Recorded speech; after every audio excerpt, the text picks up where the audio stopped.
Greetings and salutations, Visigoth here, and today I'd like to take a moment to share my build with you. Now, I'll try to stay away from being long-winded in this, but builds are one of my favorite topics along with lore and immersive gaming. But basically, this is my main character, and he is a veteran rank 8 Nord Templar. Now, I'm not real picky when it comes to race, in the sense of I'm not interested in choosing my race based off of what benefits it gives me. I usually go with whichever race I most identify with. I like to make my character as much of myself as I can, in the sense that I don't think of it like, oh, look at me, I'm in the Elder Scrolls, but to an extent that is kind of how I approach it. I like to literally feel like, hey, this is how I would like to be in this world. Even when I go to role playing or how I choose to respond to quests and things, I like to pick options that tend to reflect how I would actually choose to play. So with that being said, after I made different characters during the beta, the closest look that I could get to myself was a Nord, with the facial hair and such. So that's what I chose. Now, Templar, I did choose the Templar for the fact that I usually tend to play paladin type characters in RPGs. Now, not the fully strict traditional Dungeons and Dragon paladin or cleric, but more of like a Templar or a Holy Knight type of character.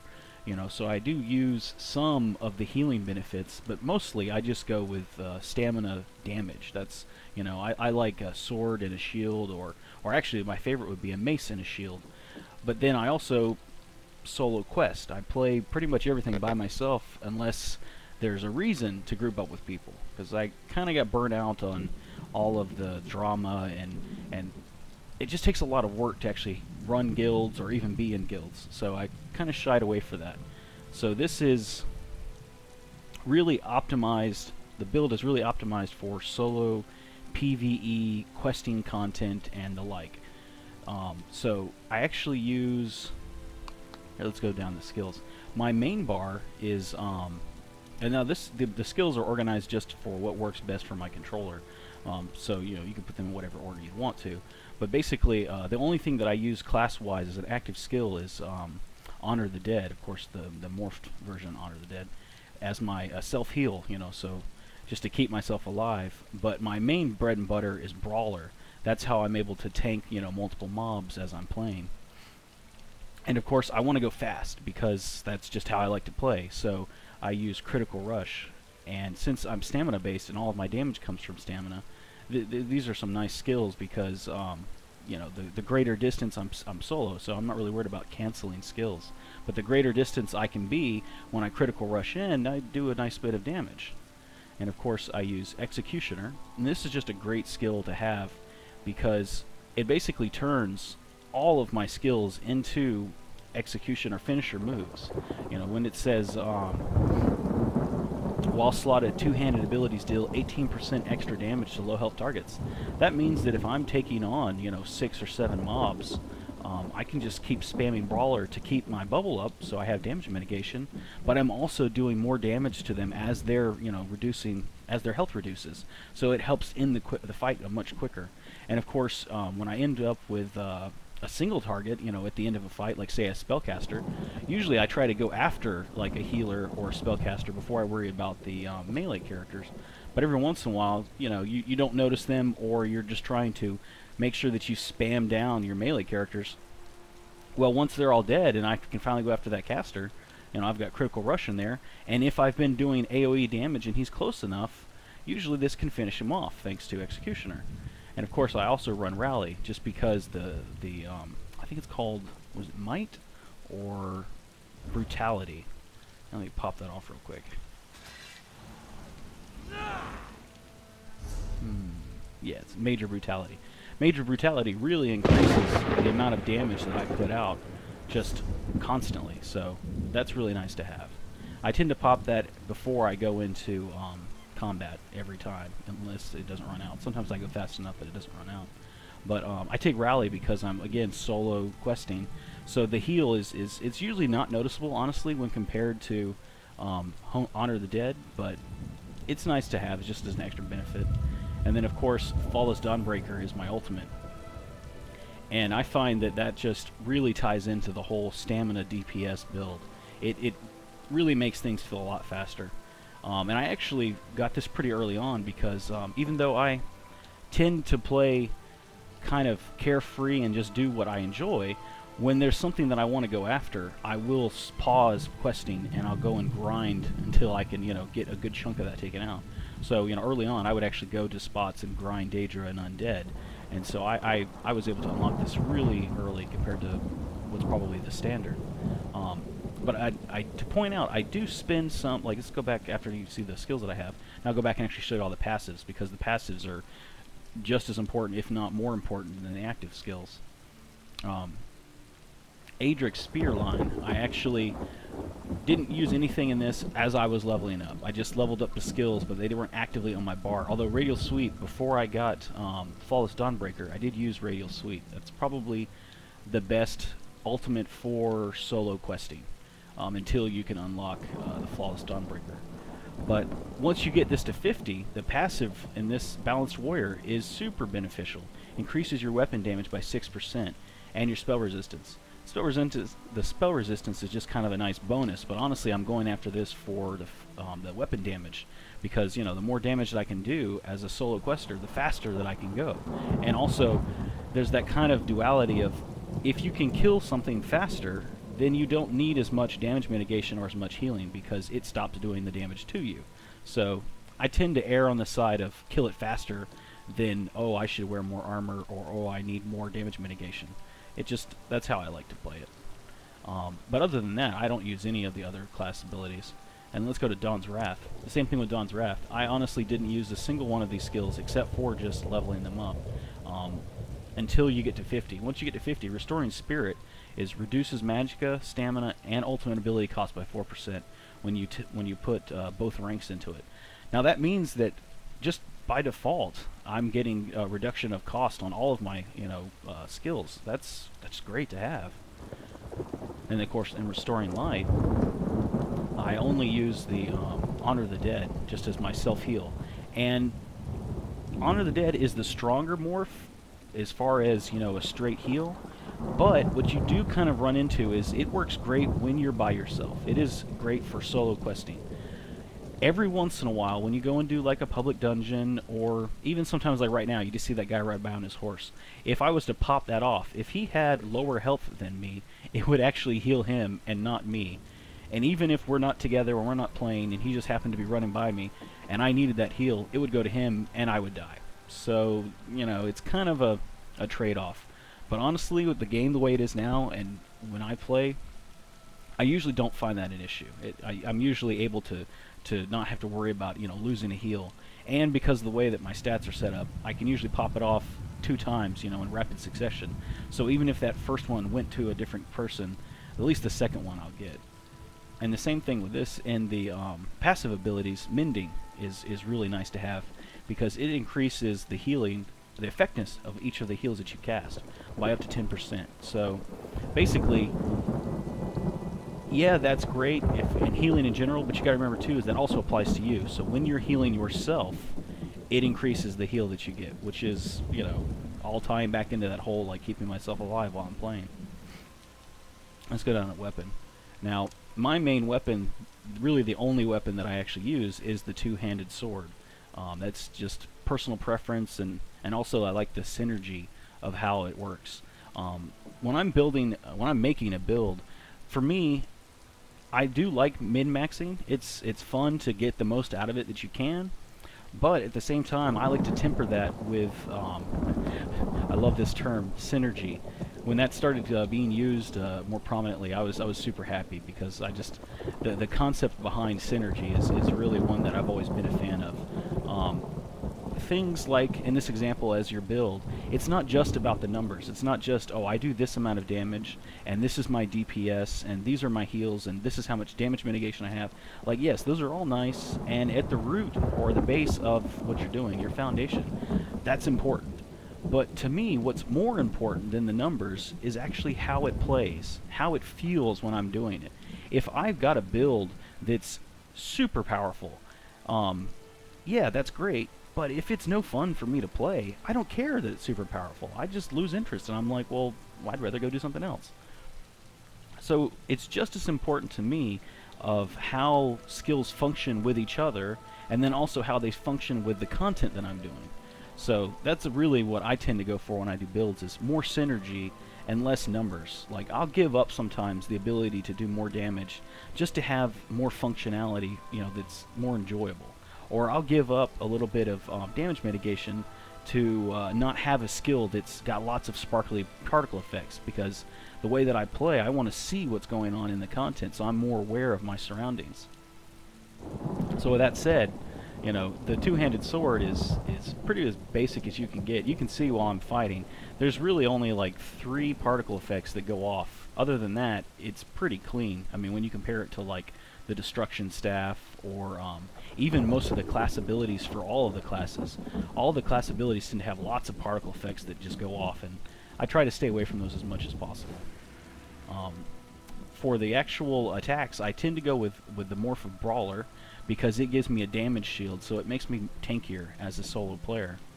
And then, of course, Critical Rush, because I get to have more damage, from a greater distance. So I can kind of use it as like if I have a single target that has a good bit of damage mitigation, like if it's a melee character with a shield, it allows me to kill them a little bit faster, because I can actually like back up once they're stunned and then charge at them a couple times, and it takes them down pretty fast.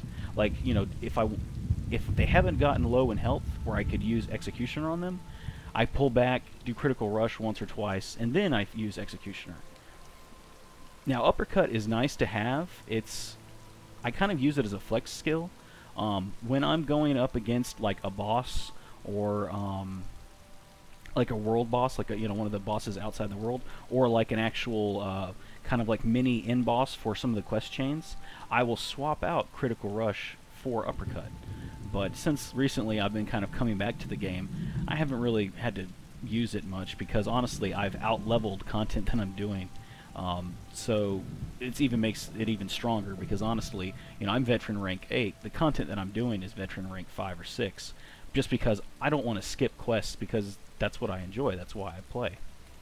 Let me go back to Rally. That's, like I said before, that's great to pop off and just buff my damage every chance I get to make sure I keep it up. Now, as far as all the passives go, since the two-hander is my main, part of my build, it's what makes me do damage. Every passive is useful, literally. With two-handed weapon equipped, allows your standard attacks to hit more than one target. When you're solo character, most of the content that you run into is going to have at least 2 guys. Most of the time, it has 3, 4, 5. So if you can do damage to all of them, or at least 3 of them, while you're just questing and playing, that's just going to speed up your killing faster. Heavy weapons grants bonus for different weapon types. Oh yeah, see, I tend to run the axe or the sword just because I like that 5% extra damage. Like, I usually tend to go with more direct damage. I'll choose that over like increasing my damage per second, and I'll also choose that over like bleeds, or those types of damage over time, basically, dots. I don't know, for me, synergy wise, I like being able to see, like, hey, I just hit that guy and I just did this amount of damage to his health bar. I like that. It's more responsive for me. And see, balanced blades reduces the cost of two-handed abilities by 20%. Now, every weapon is going to have one of these passives like this. It's going to reduce the cost of whatever it is that you're doing. I mean, why wouldn't you take that? That's just a no-brainer. And follow-up gives you a 10% damage bonus on the next attack after a full charge heavy attack. Now, I actually do constantly heavy attack, but only when it's beneficial for me to do so. Basically, the only time I heavy attack is when I'm exploiting a stunned enemy. The rest of the time, I just spam light attacks, and then I socket in my skills like Brawler and Executioner when they're needed to be used. So, I mean, that's just the way I play. I also tend to always run weighted as the trait when I craft my weapon, just because it increases my attack speed. So it doesn't increase heavy attacks, it only increases light attacks. So by spamming light attacks or constantly light attacking, I'm actually doing a little bit more damage per second with weighted on than if I didn't have weighted and I had something else. At least that's how I've found it to work. That's another thing I should have kind of prefaced this is by no means am I claiming that my build is the strongest build that's in the game.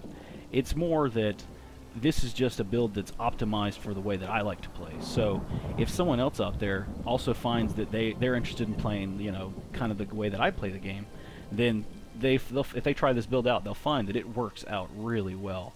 I mean, I've gone from literally level 1 to veteran rank 8, and I've never had any problems. I mean, sure, I die every once in a while when I make a stupid decision, like I run in and aggro everything and I wasn't paying attention. And also, I'm not able to solo world bosses at my level. That's just, you know, by myself, it's just I don't have enough healing, or I don't have enough damage. It's always something. You know, if it's a melee, if it's another DPS boss, I usually don't have enough mitigation. They can outdamage me before I can outdamage them. And if it's like the gargoyle, it's kind of tanky. I can't do enough damage to outdamage the damage that it's dealing to me, and I don't have enough healing to out-heal that. I mean, I just kind of accept that. It's not really that big of a deal. You know, I usually honestly out-level content because of the pace that I play, and I do everything. So usually when I go to an area, the world boss that I run into, I'm usually 2 to 3 levels ahead of it already, so that makes it easy for me to solo. Let me get back to the actual build. Now armor, originally when I first started this, there was no huge benefit to running all, you know, 7 pieces of medium armor. And even honestly, until you get up to agility, which is, you know, with 5 pieces, that tooltip's wrong.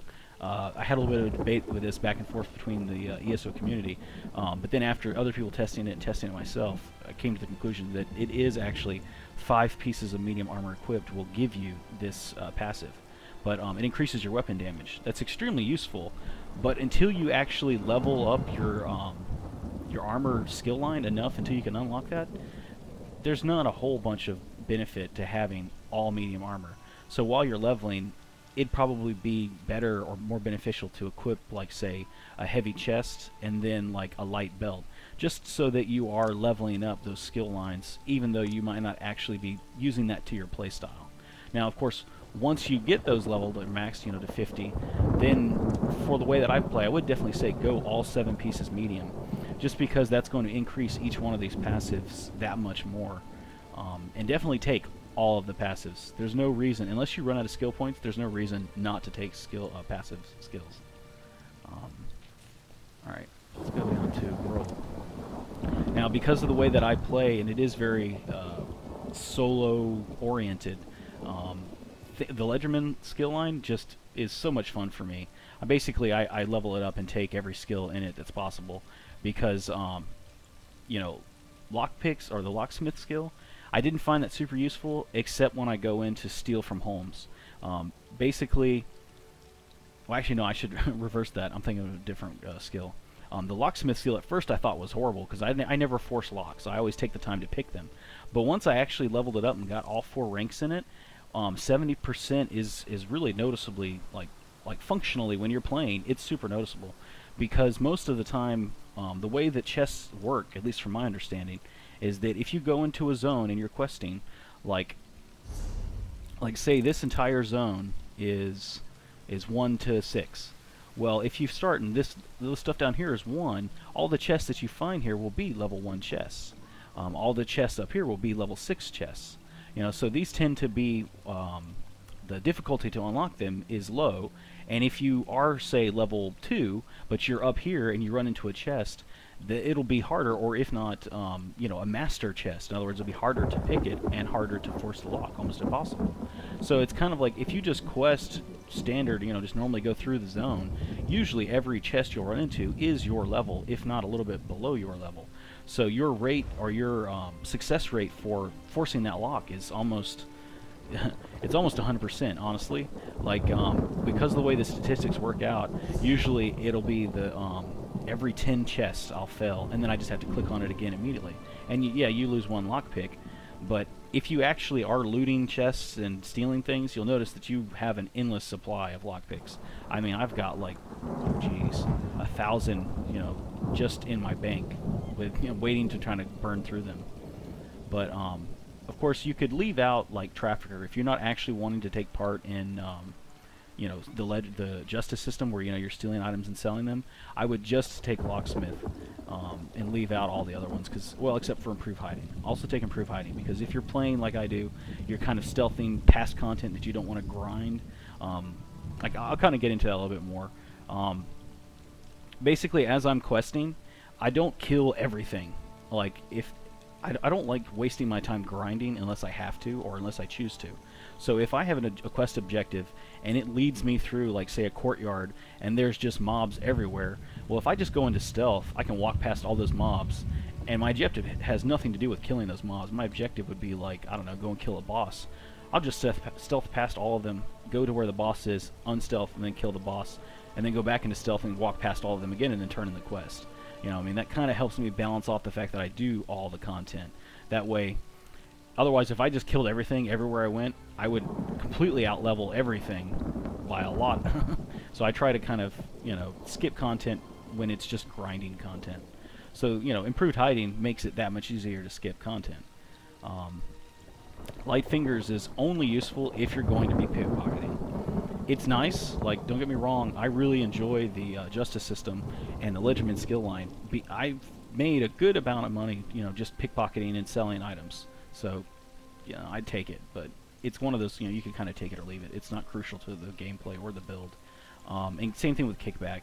If you're not actually taking part in the justice system, it's useless. Alright, let me go on to soul magic. Now, these are two of the most useful skills that I've found, or passive skills that I've found for solo questing, doing PvE content. Soul summons allows you to revive once every hour without spending a soul gem. Basically, if you make a mistake and you get killed, you can immediately just, boom, pop right up there and then walk off because you're still in, like, spirit form. You're not going to aggro anything. And then basically it allows you to reset whatever it was you were doing. That is extremely useful. And now, to even kind of supplement that, and also the fact that all of your weapons, need charges, I take Soul Lock. So your weapon kills have a 10% chance of automatically filling a soul gem. So basically, I keep a stack of soul gems, miscellaneous, in my bag. Now, of course, I've actually filled all these because I can fill them faster than I can use them now that I'm, higher level. But at leveling up, I tend to keep a stack of, like, I don't know, 5, 10 soul gems, empty soul gems in my bag, and just fill them with my weapon. That way I can use them to charge my weapon if I want to, but I can also use them to level, or to resurrect myself. Like if I screwed up and wasn't paying attention and tried to take on a boss and I didn't realize it was a boss, I was thinking it was just a standard NPC, and I didn't wait for all of my stuff to regen, yeah, I'll die. I mean, that's just part of it. It's not a big deal. I'll pop up and I'll spend the soul gem. Well, guess what? I've been filling those soul gems, so it's not like I've spent a lot of money, on them. And one other thing is, once you hit 50, from that point on, every soul gem is 50. So, like, veteran rank 3, you'd still use a level 50 soul gem. Veteran rank 8, I'm still using a level 50 soul gem. So once you hit 50, that's nice, and you don't have to worry about swapping them out. But as you're leveling up, you do kind of run into a problem where, like, soul gems that are for level 10, once you hit like level 12 or 20, they're no longer useful. Well, if they're filled, you can sell them to NPCs, and you make a little bit more than if you just had them and just held on to them. So, I mean, it kind of works out that way too. Let me go back. Now, all of these, I don't actually use all these skills that you see. I just unlock them with my second bar. As I'm questing, I literally use my second bar just to level things. I find that you definitely get more experience from turning in quests than you do any other content. So as I'm playing and killing things, these skills level up. Well, honestly, once you level them up, I don't want to change my gameplay style just to level skills. So instead, I look at it like, hey, you know what? As I'm killing things, none of that experience is counting towards anything. That's fine. But once I complete an objective and go turn in a quest, I'll switch bars, and then everything that I have here will level up. I mean, it's really useful because this is an MMO, so you don't want to forgo leveling up other skills, because once you hit max level, it is harder to level up skills because, you know, once you've done all the quests, you're not, your only place you're getting, you know, experience from is like going out and grinding and some of the daily things, but it becomes hard to level up skills. At least it's going to take you a lot longer.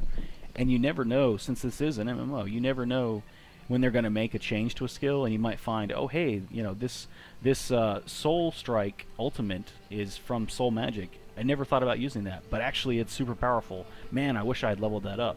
Well, by playing this way through content, I don't have to worry about that. Everything gets maxed out, like you can see. All of these are 50. All of these are 50. Well, right now I'm working on Destruction Staff, and then once I finish Destruction Staff, I'll start working on Restoration. But you can see, basically level every skill line that you can, just because you never know when it's going to be useful. But yeah, let me go back to what I was talking about.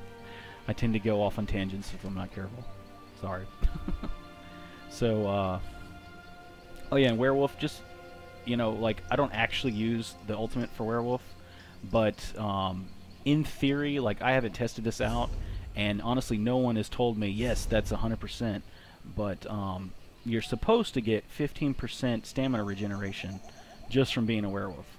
Well, since I'm running a stamina build, that's going to be helpful, and there's no side effects, so there makes no sense not to have it.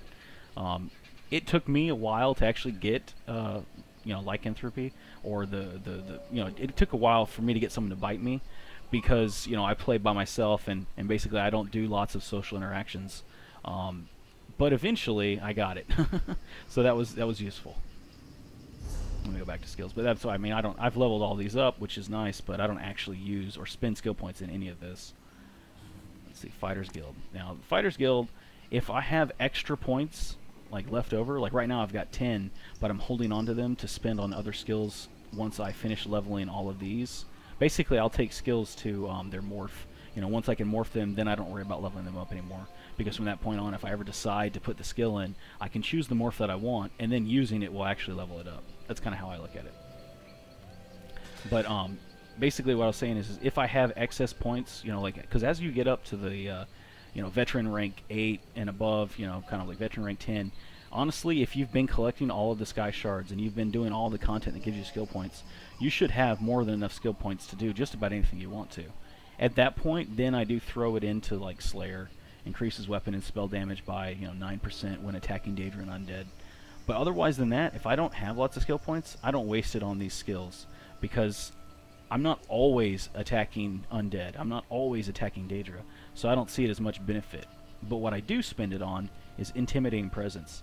That just allows me to, if I want to, I can skip content, you know, which again, I like choosing what I want to do. I do like doing everything, but every once in a while there will be, you know, something that's just kind of like, well, that's just a time sink. So if I just, you know, choose the intimidating dialogue option, boom, I just skipped it, and now that quest is shorter. I kind of like that. And of course, going back to Flawless Dawnbreaker, that's the ultimate that I constantly run on my active bar. That it just makes so much sense for a stamina build. And Mages Guild, again, same thing with Mages Guild. I don't actually use any of the skills from the Mages Guild except for Persuasive Will. It's the same thing, it's just it gives you another option that you can choose. You know, most of the time you don't run into quests where they have both a Persuade and an Intimidate. Usually it's one or the other. So, you know, it's nice to have that. And Undaunted, since I am a solo player and I don't do much, if any, group content, this isn't super high, but, you know, it would be nice to have the Undaunted Mantle, but that only unlocks at rank 7, so it's kind of like, that's going to be one of those I get much later. Alliance War, yeah, again, Alliance, I don't really, you know, I did a lot of PvP, well, not a lot, but I did a good bit of PvP when the game first launched, and then I just kind of got more interested in doing the actual questing and the story. So none of those are actually used in the build. And then, of course, you know, I take all of the passives for my race. There's no reason not to take the passives for your race. They're there. They're going to give you some sort of benefit. Being a Nord, I get kind of some crappy ones. You know, this one's good. Increases health recovery while in combat by 30%. That's nice to have. It's nothing amazing. Leveling up, though, I will say that the two-handed weapon expertise did allow me to get skills faster for my two-hander because it just automatically leveled up faster. So that was kind of nice. Resist Frost. I've honestly, That's completely useless in my opinion. I wish I could swap it out with something else. Um, Rugged reduces incoming damage by 6%. You know, that's nothing amazing, but it is nice to have because I am playing melee DPS, so it's a little bit extra tick in there. And now I actually do all of the crafting except for alchemy, so this is where most of my skill points go. That was the biggest thing that I ran into leveling up, was having enough skill points to actually do what I wanted to with my class, and at the same time keeping all of my crafting, you know, up to par. To handle that, I kind of just forgo certain, you know, crafting, like woodworking. You don't use anything from woodworking when you run the build like I'm running. So, you know, yes, I still did woodworking, but I was never rushed to spend skill points on it. The only thing I really tried to kind of work towards was the lumberjack hireling, because hirelings are, you know, just a great little way to prevent you from having to go out and grind even more to get, you know, crafting resources. And wood extraction. Wood extraction I found very useful. Again, when I you know, deconstruct something, it gave me back, you know, good you know, resources back. Other than that, I was kind of like, you know, I don't upgrade anything as I'm leveling up, because when you're low levels, you change your gear so often that to me it just wasn't beneficial to actually save upgrades and then try to upgrade the gear. I just held them until I actually got up to, like, shoot, I didn't upgrade the gear until I got to probably Veteran 3, and then I started actually saying, oh, you know what, I've been in this gear for a long enough time that it's beneficial to spend these resources in upgrading my gear. Now there's one little caveat to that. Every time I would craft my weapon, my two-handed sword, that I would upgrade to green. It just was an extra little bonus, you know, that I could see while I was playing. It gave me more damage. Matter of fact, mentioning that, if you come on, look over here, I'm Veteran rank 8, but all of my gear is actually Veteran rank 6, and it's only blue. I haven't taken it beyond blue, because, you know, I do swap it out enough that for me it just doesn't make sense to upgrade it beyond blue. Now once I get to, like, I don't know, VR 12, VR 13, then I'll probably start taking all of my gear to purple, and of course once I hit VR 14, then I'll take it all to gold. But basically, as my gaming progressed for when I was VR 6, I leveled up fast enough that by the time I hit 8, I didn't have enough resources, because I was actually like, I skipped over here just to show kind of how my build works against monsters or NPCs that are my level, but I actually haven't quested through any of these content. I'm still back at the very starting zone for Cadwall's Gold. So, I mean, it's like VR 5. That's, you know, just how everything slowly, it increases more and more. As you're playing, if you actually do all of the content, you'll notice that you increase how much you're out-leveling the content, just because of all the different sources that you get experience from, especially if you're not skipping, like, quests and things. Alright, let me go back to my...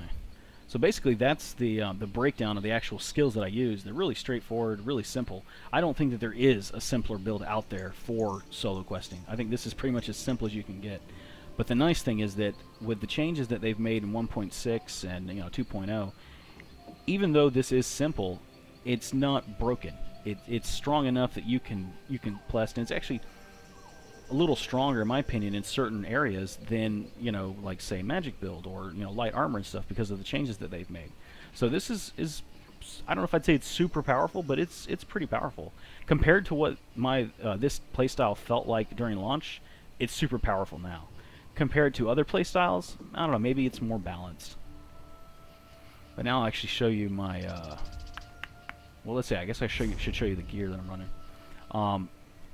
I tend, because of the way that I'm talking about, you know, like, I like to skip content and stuff like that, and also because I'm using the Ledgerman system, or the Ledgerman skill line, and the justice system, where I actually like to steal things, because as a solo gamer, it's hard to make a lot of money.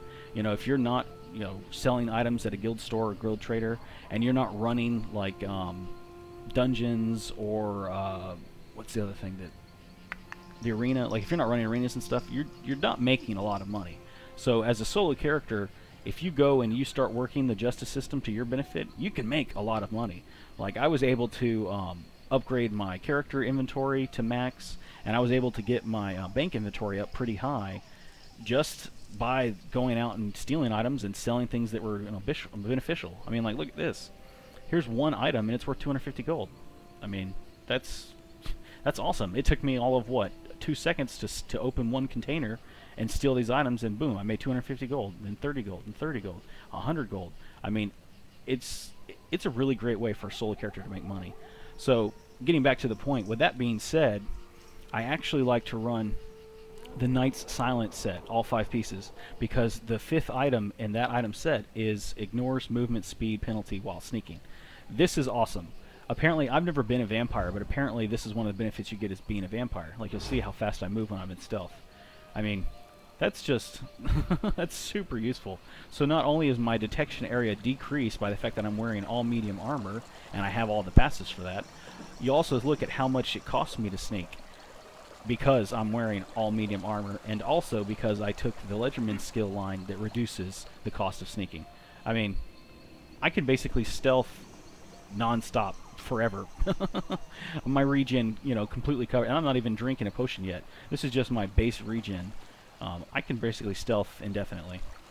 It's great, and the speed that I go at is just awesome for skipping, you know, trash mobs and such. As a solo gamer, this is just what I'm trying to say, not indistinguishable, but indispensable. There you go. All right, let me go back to the actual point of the build. And then, because I am running melee DPS, the next one that I like to run is Hunding's Rage. Now, if you can't, I think I had to have, it was either 3 or 4 traits on every item unlocked, you know, every item that I wanted to craft. If you don't have your crafting up to that high, like if you're just starting out, Ashen's Grip set, here, let me show you. This is a great mod. I love this. It actually allows me to just go over one of the crafting stations, and it tells me what it is. Yeah, here we go. The Ashen Grip increases your maximum health, and with 3 items equipped, increases weapon damage.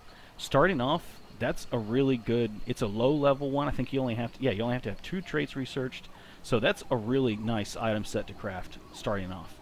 Of course, once you finally research more, I tend to prefer Hunding's Rage, because the first one is 672 weapon critical for the level that I'm at, and then the next one is 945 maximum stamina.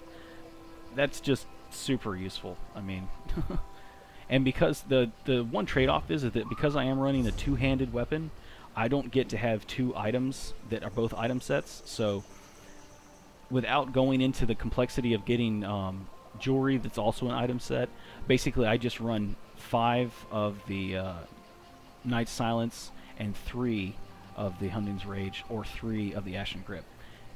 That's all I could get away with. The other thing that you'll notice is I tend to run Divines on as many pieces as I can get away with. You know, like all of my smaller pieces, you know, they'll have Divine traits, because that increases my Moonstone. As a matter of fact, I should make sure to point that out. The Moonstone that I use with this build is the Thief, because it increases my critical strike chance. I tend to run weapon damage on my jewelry. Like, you'll notice all of these have weapon damage on them, because honestly that's the only place that I've found, without taking other skills, that's the only place I've found that you can increase weapon damage is with your jewelry. And so to offset the weapon damage, I've found that you know, the Thief increases my critical strike chance, because the 2 things that I'm doing damage with, of course, are critical strike and weapon damage. So if you actually look at my weapon damage, for my level, it might not be anything amazing, but it's good, you know? Like, my weapon crit is 49.9%, and this is just passive. This is, I don't have any kind of potion, I'm not using any kind of drink. I mean, you can see here are the actual active effects I have on me. Now, that's the other thing, too, is I kind of wish that the PvP buffs didn't apply to PvE content. I mean, it makes it a little harder to balance a build, because, you know, one day you might have all of them, and then the next day you might have lost all of the passives. And here you thought your build was working really well, and then the next day you're like, oh my god, why am I getting killed? And so it's kind of hard for you to figure out what's going on with that. But anyways, back to this. You'll notice that my weapon damage is 1640. For VR8, that's, I don't know, I feel like it's good. And 40% weapon critical, you know, or almost, you know, 50% weapon, or 41% weapon critical. It seems to be good for the level that I'm at. It's noticeably, you know, like, hey, I'm hitting, it feels like I'm doing a lot of damage. Now, as far as the actual attribute points go, that's kind of something you have to play with, honestly. I want to have as much stamina as I can, but not at the cost of survivability. So you'll notice right now at VR8, and honestly, when I hit 7, when I hit, or I'm sorry, when I hit 9, when I hit 10, I don't think I'm going to put any more points into health until I get to probably like 12, like VR 12. I'll just keep pumping them into stamina. Because right now my health is 15,625 versus stamina, which is 14,963. So my health is actually, you know, higher than my stamina. Whereas leveling up from level 1 to now, I've usually tried to have my stamina be probably 2/3 higher than my health. It was just because I like to do more damage. But, you know, that's kind of something you have to find out for yourself as you're leveling up. Like, hey, am I taking more damage? Am I dying more often than I should be? Well, then maybe I should need to stop pumping points into stamina and put a little, you know, bit of health on. You know, because it's kind of like, it doesn't matter how much damage you can do. If you're not alive to do any damage, then it's useless, you know.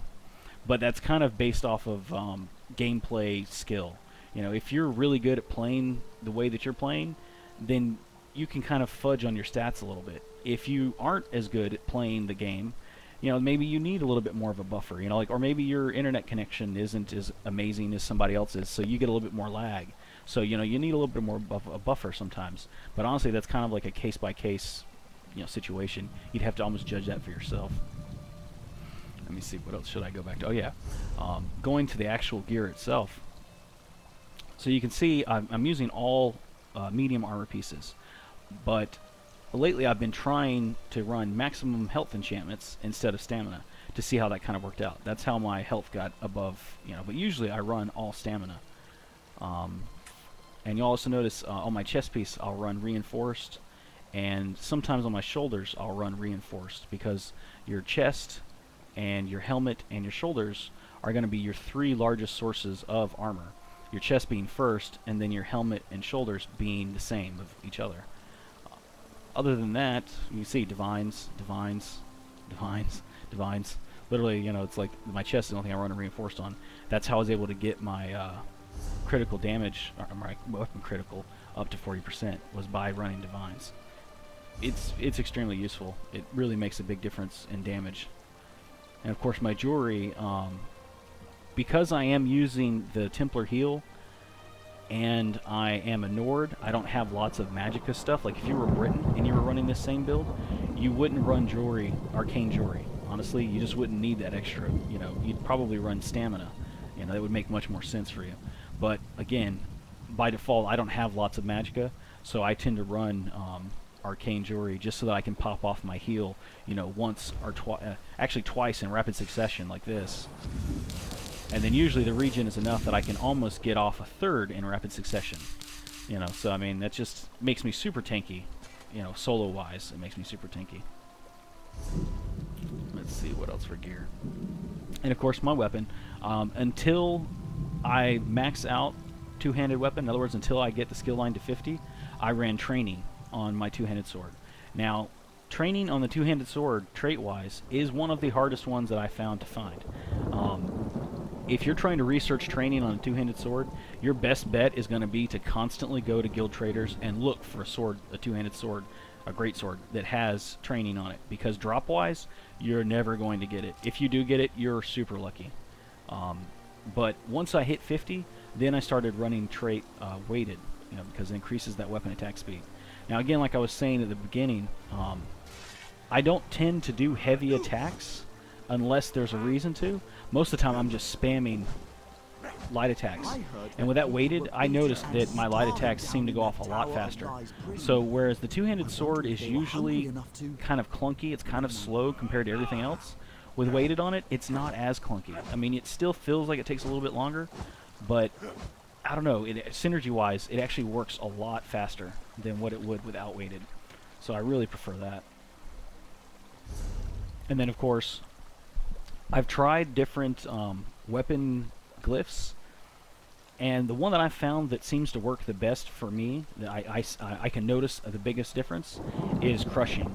Reduces the target's armor by X amount for 5 seconds. That just ties back into the whole point of the build, which is, you know, melee DPS. Basically, each guy that I hit, I can apply crushing to their armor. In other words, it reduces their armor. So then any skill I use after that does more damage to them because it bypasses their armor. So that works out perfectly when the DPS build. And of course, you can see I've got it is Hunting's Rage. You know, that allows me to give me the 3 sets. I just run them, you know, like basically I try to do the first, you know, just kind of like aesthetically. I figure, hey, this is my first one, this is my second one, third one. You know, it's like starting at the very top and then going from the left across, just like a typical, you know, Westerner does.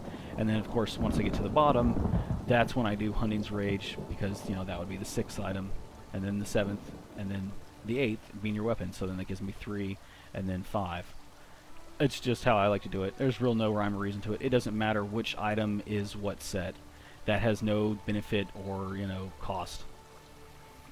Alright, so I mean that's pretty much it. Of course there's the champion points, and that's kind of, you know, like if you're leveling up, you're not going to care about the champion points unless, you know, you have unless you're on an alt and your main was able to unlock them. But just to kind of show you what I've done, basically I'm working towards War Mount just because as I'm questing, being able to sprint and then not have to worry about getting knocked off is nice. So it's kind of like, hey, that would be great. Warlord, super useful. You know, reduces the stamina cost of everything that I do, all my abilities. Hey, I'm a stamina build, so of course that's great. Sprinter, I'm a solo quester and I like to go fast, so reducing the cost of my sprinting without having to actually take like the steed, or without having to take the trait that reduces sprinting, this is just a great way to socket in some points and reduce the cost. And I'll actually show you. It so far with the 10 points in it, it's not a super cost reduction. Like, why am I not sprinting? Oh, I hit the wrong button. There you go. You can see. It is a reduced cost. It is noticeable, but it still costs a lot to sprint. When I first started playing, I actually ran the steed as my moonstone, and that with divines made a huge difference. I could sprint faster and also longer and still have full stamina. But once you level up, you want to do the damage, so I just kind of gave it up. Let me go back and see what else I spent on. Let's go over... Well, of course, if you're running stamina-based damage, you know, DPS, you want to go into the ritual. That's just... I don't have enough points to actually get perfect strike yet, but that's what I'm working towards. Increases your weapon critical rating by 12%. It's really nice.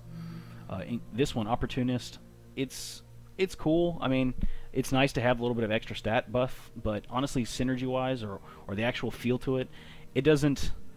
I haven't noticed it. You know, I can't even tell that, like, hey, I just did an extra 15% damage, you know, after I interrupted a target. It's kind of like, eh, neither here nor there. Now, Mighty, that's... I'm really kind of back and forth between Mighty and Piercing. You know, it's kind of like if I can pierce more, if I can, you know, go through more armor, in other words, I can negate their armor, I can do more damage. But at the same time, if I just do more armor in general, you know, I can do more damage. So I'm kind of not really sure, like, I don't know the mid-max, like, you know, hey, this is this % much more damage versus this is this % much more damage. So I just kind of tend to jump back and forth. I'll put 1 point here, then I'll put a point here, and then so on and so forth.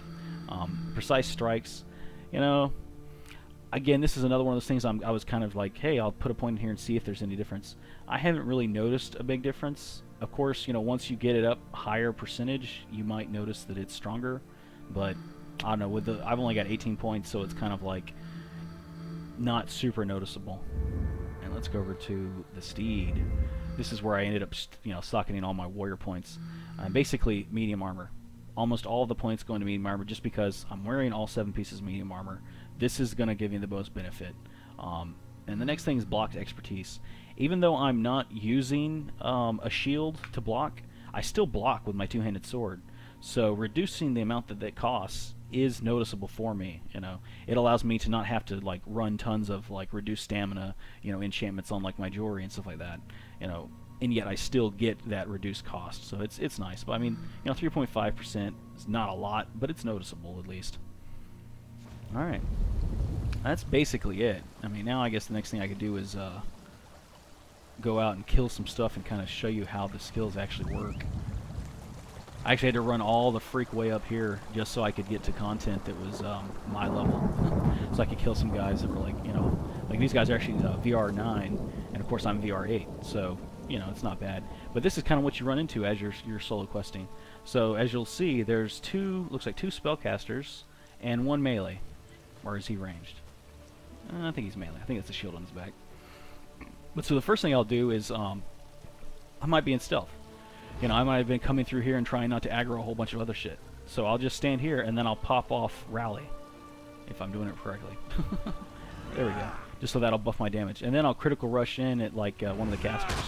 And then I'll pop Brawler to give me some tankiness and I'll try and cancel that. Oh man, trying to talk and do this at the same time is crazy. Block that guy's attack. Pop off Brawler again. Do Executioner on the caster. Twice. There we go. Pop Brawler off again. Makes me tanky. Block. I mean, in there you can see I can exploit. So now let's do a charged attack. The Executioner. Boom. And he's dead. Well, he's almost dead. There you go. I mean, you can see, other than going through stamina, my health never fucking dropped. Oop, excuse me, French. So honestly, at this point, I could probably get rid of, I think I've got 3 health enchantments. Yeah. Yeah, see, I was testing out putting health on my larger slots. So I could probably just replace all of those except for maybe the chest with stamina. And still be tanky, you know, and still be able, and yet be able to do more damage, go faster.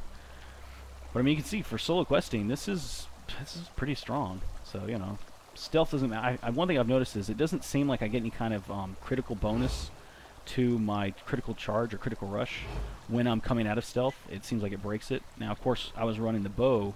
When you do an attack out of stealth, it seems to give you a crit bonus. Well, with a two-handed sword, it doesn't seem to matter. So, you know, the only reason I would go into stealth is just to kind of be like, hey, get a view of my surroundings, see what the hell's going on.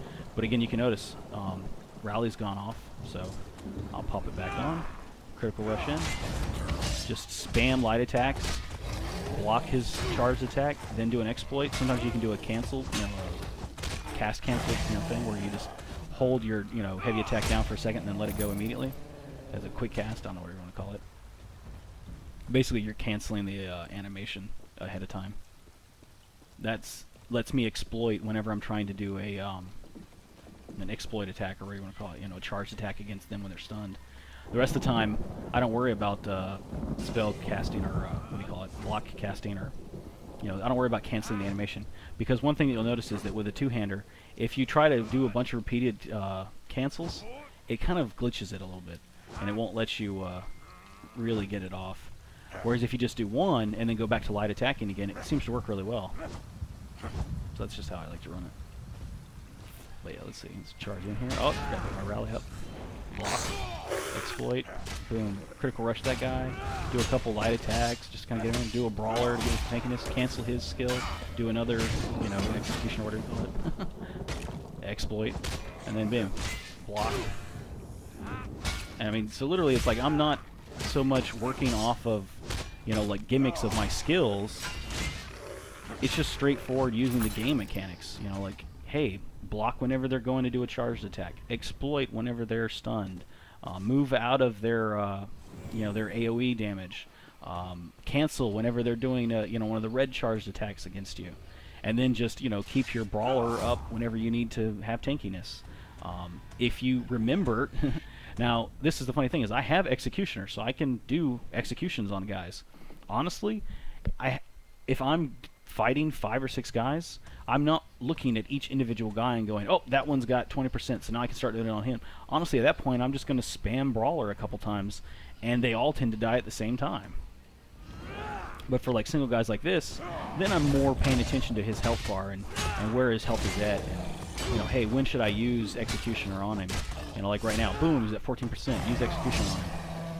But the rest of the time, I'm just kind of, you know, playing and spamming brawler and, you know, paying attention to what's actually going on in combat.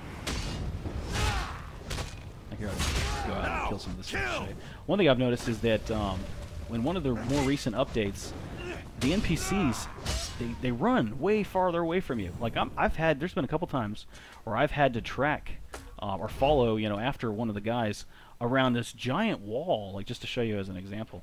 Like imagine if I was fighting right here, one of the spellcasters would go to run away from me. And instead of going over here and stopping, he like goes back here, all the way up here, around this, you know, and then stops up here. So I'm having to like chase after him. It's ridiculous. I can't stand it. But yeah, here you go. Back in stealth, just kind of, you know, walk around, getting a lay of the land, put my rally on, charge in, do a brawler, block his attack, do an exploit, go back to Brawler because it's down, do a couple light attacks, block his attack.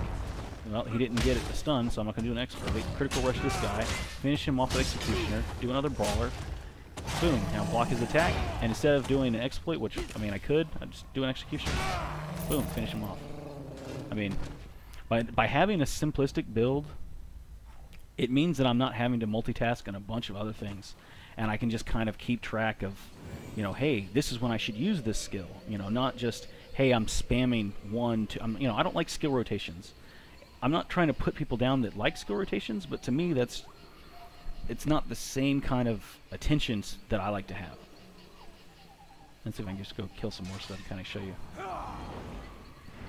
And I can go, I mean, you can go even faster with this if you were, like, say, not talking, and instead just paying attention to what's actually going on here.